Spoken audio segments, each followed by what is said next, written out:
he wound up eventually getting made in Genevieve's family. But like I said, I met him like probably 1968, 69. I didn't do anything with him until the 70s. And he occasionally loved to tell stories about some of the heists that he was involved in. And one particular story was about a heist in Florida, and it was called the Harbor Island Spar. And I think he had these two friends. One guy's name was Johnny Irish, and Big Jerry, Jerry Gualtieri, I think his name was. And they actually hung out in my uncle's hotel in the mid 60s with Sonny Franzese. I believe they were assigned to Sonny Franzese. So whether Sonny Franzese was actually involved in that robbery down there in Florida, I don't know. But what I do know, he gave me the details how they did that robbery. And I thought it was interesting. So with this, like, he was just be really at this point when he was telling you these stories. He was like your crime partner, and you guys were our heist partner, I suppose. You guys Right, were doing all kinds of stuff. He right, trusted you. You right. introduced him to some people, and so he Yeah, felt comfortable enough to say, "All right, well, why yeah. did he tell you this? Actually, because there's a reason he told you it." Yeah, well, he told the story because one, he didn't trust wise guys. They'd be ripping off people, which later on he became a made guy.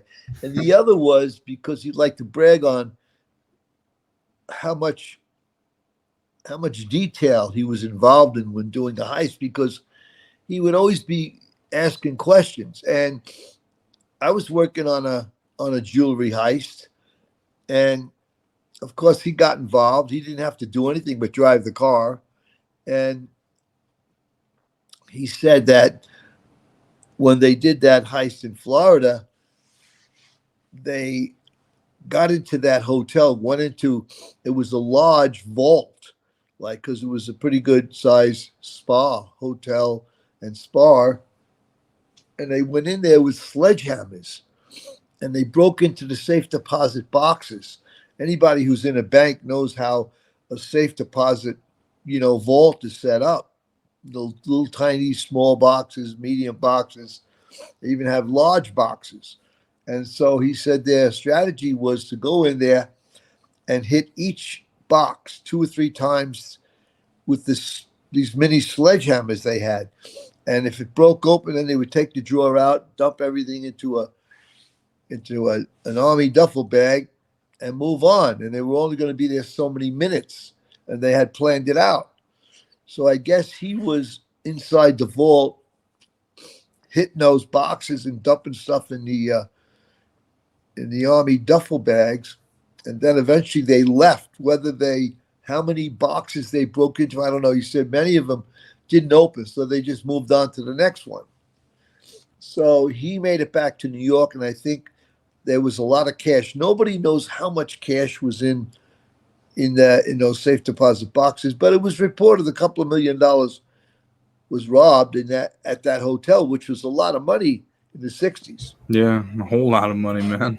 Yeah, yeah. It was sort of like what the bypass gang did. They'd break into a bank and break into all those safe deposit boxes, empty them, and no one really would know what was in the safe deposit boxes.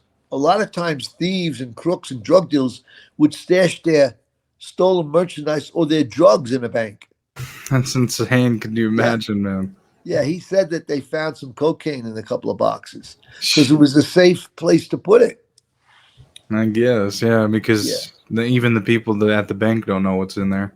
exactly, exactly. So he went through all the details because we were going to do this jewelry heist, which didn't come off. We did another jewelry heist together, and he was a very technical guy. Foxy called him Technical Al Fudge. And yeah, we would do these heists, and he would negotiate with Jimmy Burke, because he was a lot older than us, maybe 10, 15 years older. Um, but over the years, I knew a lot about him. He went to jail in the 50s on a bank robbery charge, got out. Everybody knew him.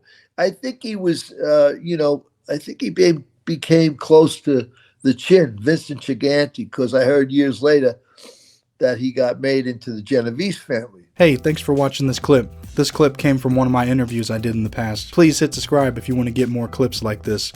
Also, if you want to watch the full interview, I'll put a link in the description. Or you can hit the button on the screen to watch the full interview.